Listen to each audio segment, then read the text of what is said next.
আসসালামু আলাইকুম, সকলকে স্বাগতম নতুন আরেকটি ভিডিওতে।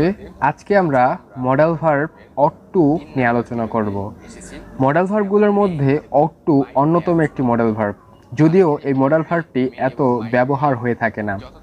অট টু অর্থটা কোনো নির্দিষ্ট নেই।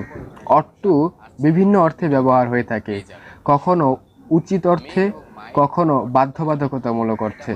অর্থাৎ সকল কিছু নির্ভর করে আপনার বাক্যের গঠনের উপর ইত্যাদি। আজকে আমরা অট টুর বিভিন্ন ধরনের নিয়ম জানব। প্রথমে অট টুর স্ট্রাকচারটা হয়ে থাকে subject plus ought to plus ভার্বের বেস ফর্ম প্লাস অবজেক্ট। তাহলে প্রথমে আমরা জেনে নিই অট টুর প্রথম ব্যবহারটি।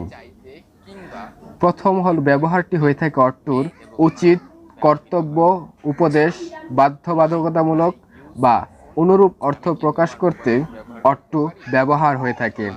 যেমন you ought to rise early in the morning, যে তোমাকে সকালে খুব প্রত্যুষে খুব দ্রুত ঘুম থেকে ওঠা উচিত। অর্থাৎ এখানে উচিত অর্থে অট টু ব্যবহার হয়েছে।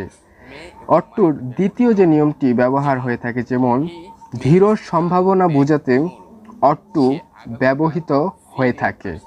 যেমন হি ওয়াজ ভেরি সিনসিয়ার, সে খুবই সিনসিয়ার ছিল, সো তাই he ought to pass in the first division, যে সে প্রথম ডিভিশনে পাশ করা উচিত।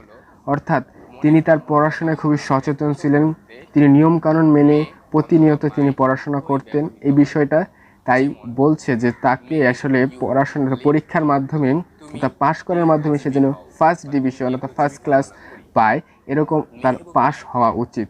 এই ধীর সম্ভাবনা বোঝাতে অট টু ব্যবহার হয়ে থাকে।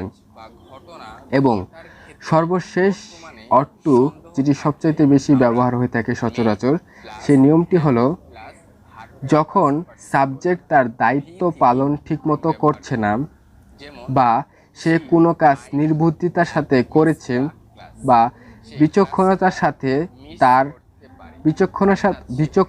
সাথে করে নাই, এরূপ প্রকাশ করতেও ought to plus be plus ভার্বের আইএনজি ব্যবহার হয়ে থাকে। যেমন he ought to be studying for his exam, যে তার পরীক্ষার জন্য পড়াশোনা করা উচিত। অর্থাৎ তার পরীক্ষা সামনে, কিন্তু সে ঠিক মতো পড়াশোনা করছে না, এরকম অর্থ প্রকাশ করছে। কিন্তু তার খুবই প্রয়োজন যে তার পরীক্ষার জন্য হলেও তার পড়াশোনা করা উচিত। অর্থাৎ আজকের এই ভিডিওতে আমরা অট টুর বিভিন্ন নিয়ম জানতে পারলাম, তার সাথে অট টুর বিভিন্ন অর্থ আসলো।